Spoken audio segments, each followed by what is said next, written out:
Okay. That's hilarious. Can you tell that you've never done a podcast No. before? Ever put on a mic before? Have you?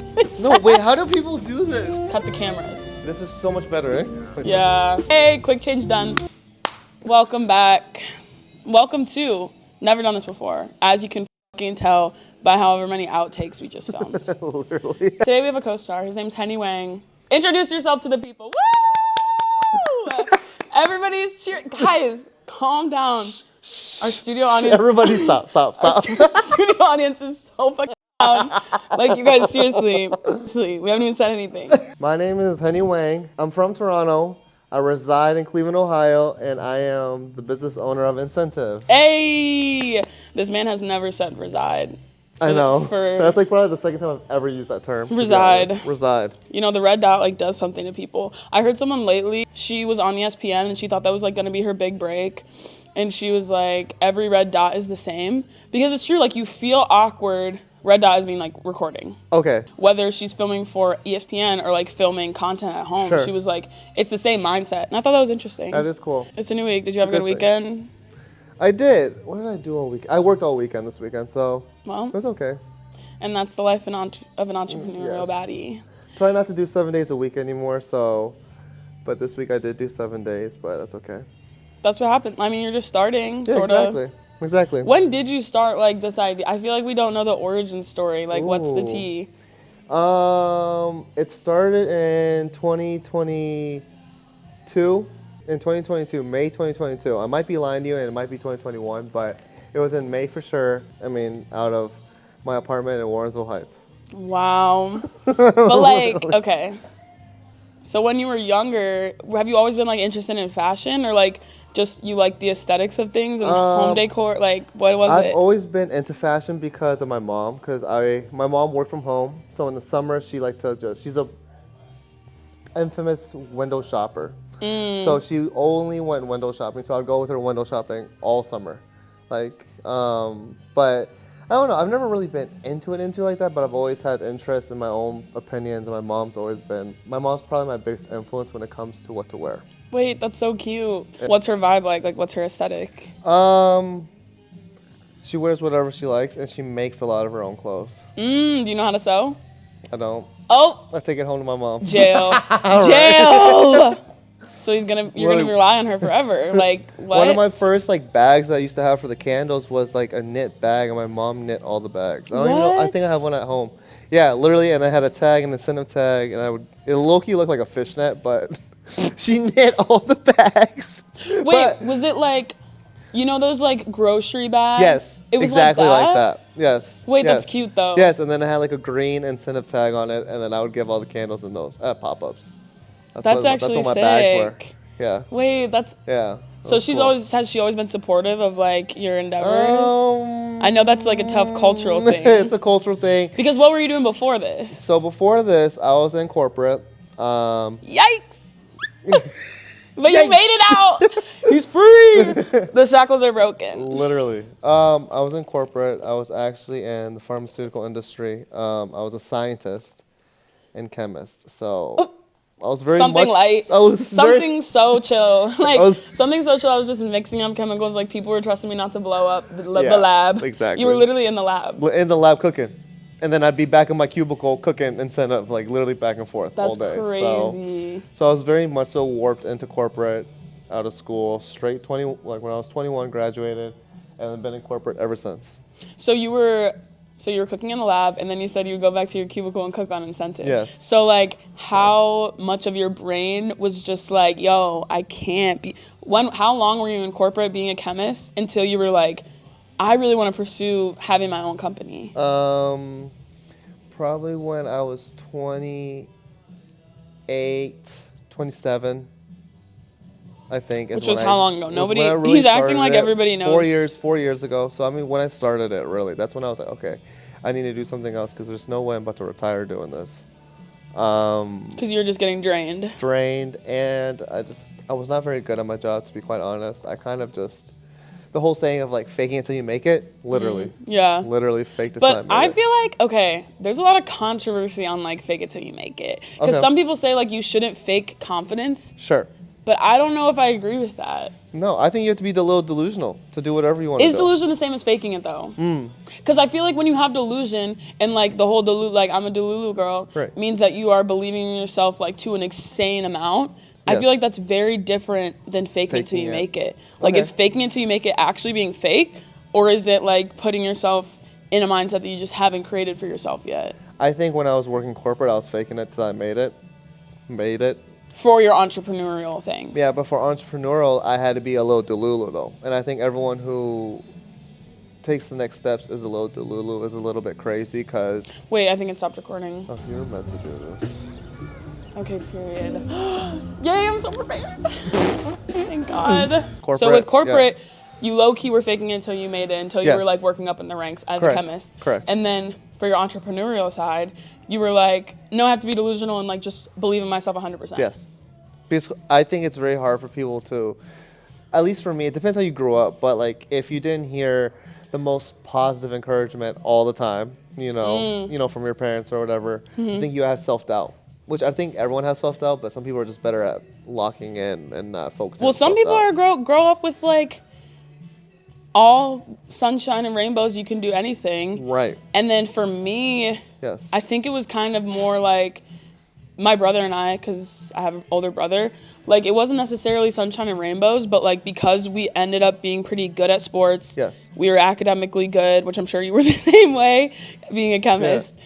And so it was kind of expected to do well. Sure. Which yeah. also, like, fills in the gap of, like, if you don't do well, like, you're screwed. Yeah, exactly. There's no Like, choice. Yeah, there's no choice. You have to do well. Correct. Like, you have to be on the dean's list. You have to get into college. Like, you have to do well in college. These checklist things, yeah. Yeah. So how did you things. get out of the mindset of, like, so many people don't want to be doing 9 to... Hello, dude. This is Jeter. Special guest, co-star, our K9 co-star. You can say if you want, girl. Boy. When did it flip from being delusional and, like, in the cubicle, upset and just really wanting to go for your creative passion? When did that turn into the action of quitting your 9 to 5, deciding? Like, what got you to that decision? I think a lot of manifestation.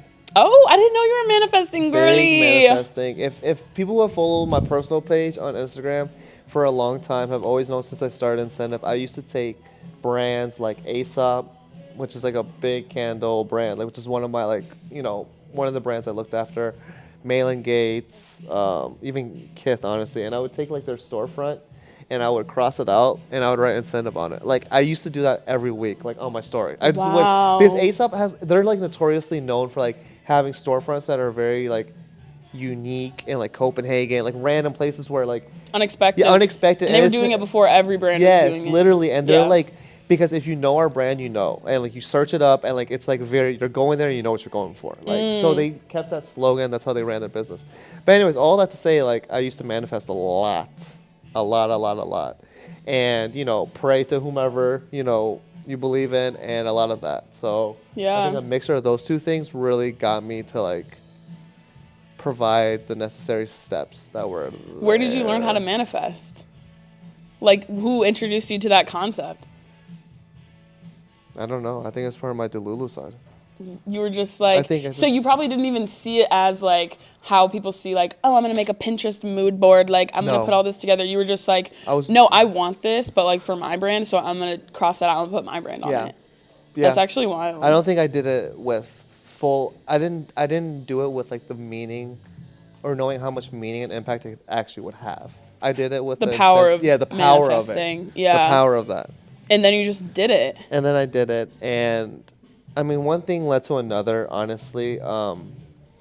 Like, obviously, I'm partnered with My Cousin Vintage and Derek and Pope, and they hit me with an opportunity that I couldn't pass up. And in my career, I was in a situation where I was in good relationship with my boss, and we were able to work something out. So You just communicated with them? Peacefully. It was a really peaceful and good, the best transition I could probably ask for.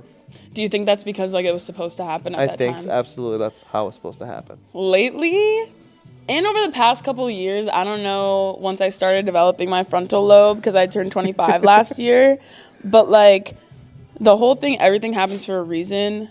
you just get more and more proof of that. The more Yes. like I feel like the more you believe that, the more you see evidence of it. Literally, you see it. Like you see it all the time. you see Because it there's all the certain time. things that happen, like even like the past couple of weeks haven't been great for me. Right. For your girl, she's been struggling, but I've gotten so much clarity from that. Right. So was leaving your 9 to 5 like that type of clarity? You were just like, Absolutely. I literally have to do this. Yes. It was scary though. I mean, it's obviously, and even like up to this day, there's days that are slower, and that's the name of the game, you know, being in business. And when it's slow, I'm like, do I regret the decision?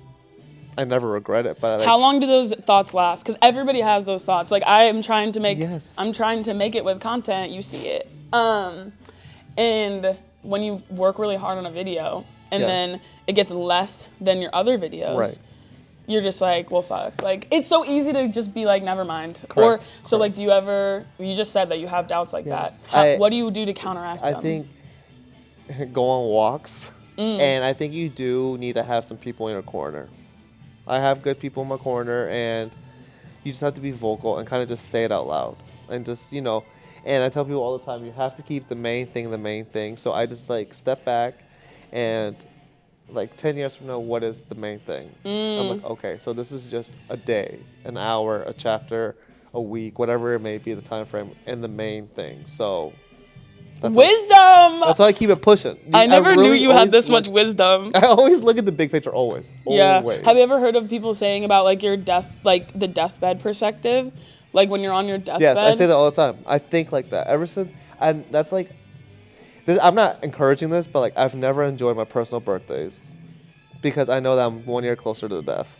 Very dark. I know this is dark. This is dark, but keep going. This is real. Is dark. This is real. But you don't like celebrating your B-day. B-day. When I was younger, I did not like birth. I love celebrating other people. I love celebrating people's birthdays. I love celebrating. But when it comes to my personal, there's a lot of things I want to achieve, goal-wise, life-wise, and I just think that's another year where I didn't hit the numbers I needed to hit or whatever it is. And it's not the best mindset. I'm not going to tell people to start I have a thinking counteraction like that. for that. Okay. I started reading this book, but I didn't finish because I feel like on most self-help books, like you can get what you need to get from the first 20 pages. Absolutely. Mind you, it's called The Gap in the Gain, and I think I've talked to you about this before. You thinking on your birthday, looking over the past year and being like, I didn't get to X amount of sales or X amount of followers or whatever it is for you, is thinking of like the gap that you still have between now and your potential. Yes. First of all, we don't even know what our full potential is. You have an idea, but even once you get there, it's going to go up again. Yeah. It's so much better and healthier to think, and I'm working on this, like think about where you came from. Like in your last birthday, did you have a storefront? Exactly. Every year, and that's how I do balance it so I don't go cuckoo. So like exactly that. You mentioned about you keep good people around you. I feel like ever since meeting you and like meeting your friend group, like Henry has the best people. And it's so cute because they always come and support. It's not cute. It's real. Like those are real people around you. And how did you find your community and those people? And let's start with that. Like how did you build like your literal squad? Because he has a squad, everyone. In college.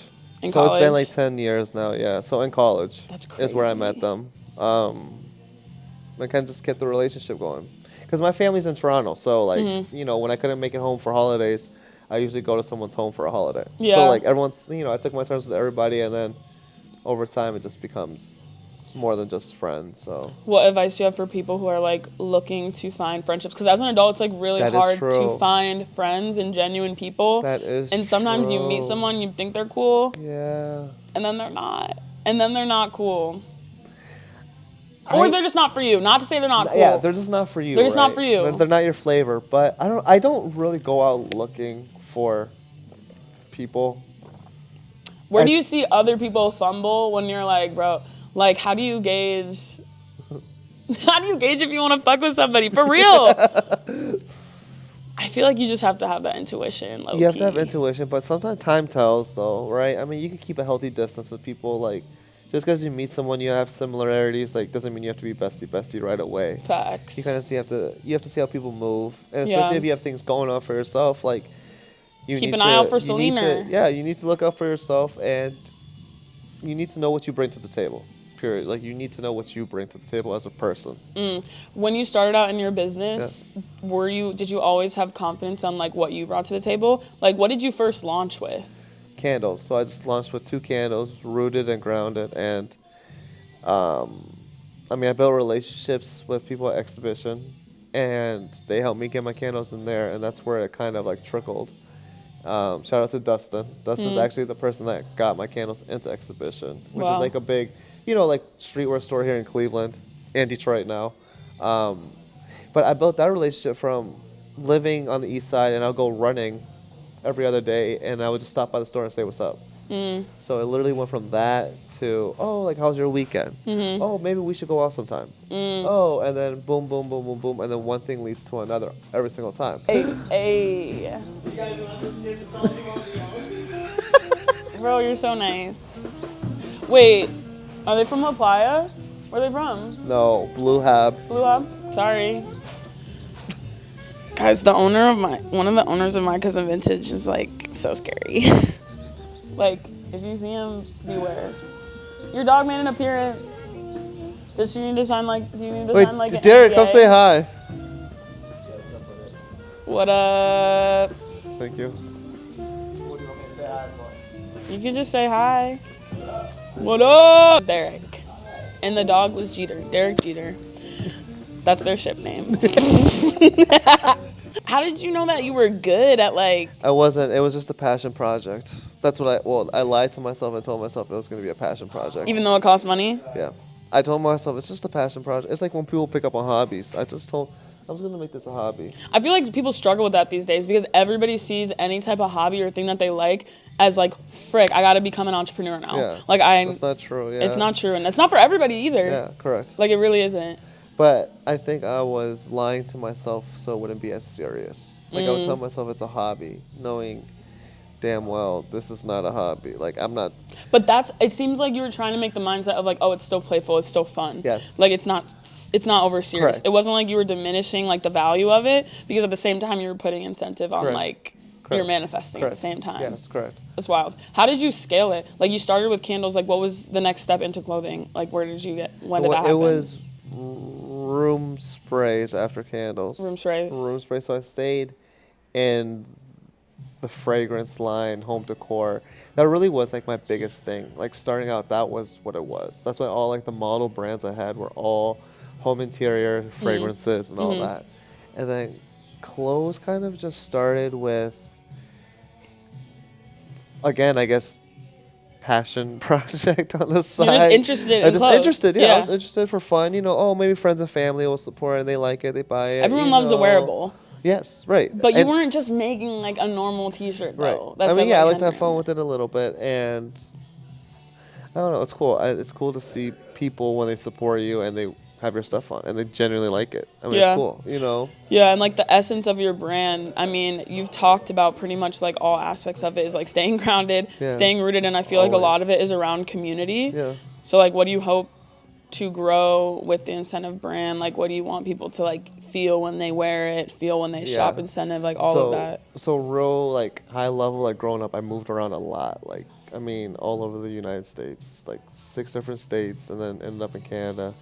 The biggest thing throughout that, like always making new friends in different places, was like smells and a feeling. So I want to incorporate that with my brand so that building the community, it travels with the people when they have it on, when they smell it at home or wherever you call home. And that's like what I want the essence of the community to be based off of, like having a good foundation of that. Like a connector. A connector. Even if you're not like all in the same place. Yeah, a common ground, yeah. And smell is like the sense that like is most connected to memory. Right. That's so crazy. Yeah, Wait, full did you circle. start with candles and stuff? Like, not everybody knows how to make a scent. Was that from the chemistry side? I was working at a cosmetic company at the time. Oh. And so I kind of got free game with that a little bit. Yeah, you were what like, I mean? I know what ingredients are good. Yeah, but then I, ended up with my own manufacturer because, I mean, Have to. it just takes, time. It just takes too much time. But just developing the smell is what I, enjoy. So now, last year, you moved into a brick and mortar space right. in Gordon Square, which is on the west side of Cleveland, near West Side. How has that been? Like, bro, it seems like it's just gone nowhere but up. It's been great. I think my partners, my cousin Vitage, like I think it's a really good combined space that we've built. We've really like curated a space where a mixed crowd can be in, and it's a very like open, just an open environment. And like hence it's an open environment in the sense of like physically we made it open, but also in the sense of like community open. So Yeah. I think we really like tied in everything into one. You know what I mean? See, it's so fun. Yes. This summer's gonna be fun. Yes. Like, there's already been events here. Like, you guys have hosted like a Pilates thing. All the guys know, they always make fun of me, but I'm really big into watching the DJ sets on YouTube, like all the Like DJs, the coffee all shop the R&B, like shop you see all the R&B. hot people walking Literally, past the camera, yes, like, looking on the mogging. Sunday's finest, like looking real good. Mogging. But that's always been a thing for me. Like all my friends know that. Like even like if I'm pregame at my house having people over, I have that on my TV just because I love it. Like I don't know, but It's because it kind of makes you feel like you're around people even when you're alone. right. Which is also a community Which is kind thing. of a community like he's so vibe on too, though. brand. The Yes. fuck? Like Yes. get off brand a little. Like what the fuck? But yeah, this summer we plan on doing, like events every other weekend. We have DJs, all local artists. I try to keep everything very local. Facts. So yeah, I mean that's like our biggest Cleveland summer 2026. Okay, I was just talking with somebody else and we were talking about how fun last summer was. Did you have fun last summer? I have some. Cleveland summer is amazing. I swear, but I'm like wondering what the vibes are gonna be like this summer, cause I don't think we're gonna be in the clubs. No, I don't think it's gonna be in the clubs. I don't either. I don't think so. I think it's gonna be like backyard type of stuff. It's gonna be like events like the events that are gonna be here. Yes. Like more chill places where you can actually have a conversation with people. And then if it gets lit, it gets lit. Like, what are we to do? Like, if it gets a little lit, you know? A lot of homegrown activities. Yeah. Homegrown. Yeah, like Homegrown. different stuff. Like, I feel like that's what Cleveland's craving right now. But who's to say? Who am I? Who am I to trend predict the summer? What would you say, like, the hardest part about being an entrepreneurial baddie is? What is the hardest part about being a freaking startup? Like, seriously, though, what's hard about it? The hardest part for me is I'm my own worst enemy, I think. It's the self-doubt. That's real. Self-doubt. So you have days where you're like, what if this doesn't work out? Yes, all the time. That's like so Self-doubt. scary. How do you get out of it? Like, how do you not wallow in it? Because I feel like anytime I've like seen you, you haven't been like down in the dumps. You can't have that much time. You don't have that much time to wallow. I don't know. Just That's facts. You don't But have- everybody wallows. You don't wallow at all, ever? You don't sit in it. I sit in it, but I mean, you got to show up again the next day. That's part of having your own business. Wallow, do what you have to do, but you have to show up again. Yeah.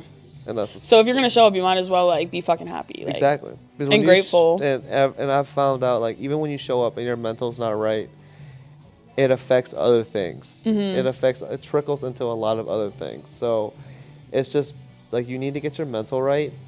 And maybe I'm just very grateful that I can just turn around quicker. Like the turnaround time is faster for me. But like Yeah. also when you don't have the steady bi-weekly check per se. There's no time to There's chill. no PTO is just TO. There's it's just PTO means negative bank account. Like that means you're not getting money. Like there's no you're not getting the P correct, ever. correct. No, correct. That's actually wild to think Correct, about. yeah. But when you're doing something that you love, like does it really feel like No, work? No, it doesn't. It really doesn't. It doesn't. I used to cut out of work. I mean, I was a terrible employee in corporate. Yeah. So, You were like, peace. yeah, I 3 would p.m. take 2-hour peace. lunch breaks. It would be terrible. I was the It worst wasn't for worker. you. The worst. Yeah, yeah. So you knew it wasn't for you. Yeah. And now you told me that you don't get the Sunday scaries anymore. Yes, that's like when people ask me like, what's it like to quit corporate? I tell people, on Sunday nights I do not get Sunday scaries. I just don't have that feeling of everything needs to be straight. Everything needs to be like I feel like every night when I go home it can be done, and it just doesn't feel. I just don't get the Sunday scaries. Wow. Can only imagine, baby. We still on the corporate grind. So I still get the Sunday, Monday, Tuesday, and Wednesday scaries. Thursday we turn it around because we're almost to the end. To me, every night feels like a Thursday night. That's so fire. Thursdays are so Thursdays underrated. are the best nights. Thursdays are so underrated. Yes, I love Thursdays. You need to start like having hangouts on Thursdays more. Yeah. I went out last Thursday and it was lit. Thursdays are But the then best Friday's kind of like iffy after that. Like you can't go out Thursday and go out Friday. Well, you can. Well, you can, but like, what's your liver? Save it for what's your Saturday. liver gonna say? Like, I don't know. I'll self promo for you, guys. Thank you so much for tuning in today. Thank you to our co-star Henry today for coming in. Henny Wang, yes, guys, it's okay. It's okay, like chill. If you want to shop Incentive, is there an online store? Is there? Yes, online stores at shopincentive.com, or you can pull up with us at 6511 Detroit Avenue, or you can follow us on Instagram at shopincentive. Yeah, follow at Shop Incentive, follow at My Cousin Vintage. It's a good time over here. We have fun. Shout out to Sarah Green. Oh my gosh, thank you. Woo! Bro, you locked in. You were on your wisdom shit. I was locking in. You clocked in. Locked in. That was good. How long do you think that actually was? Hello. Do you know? 30 minutes. 34.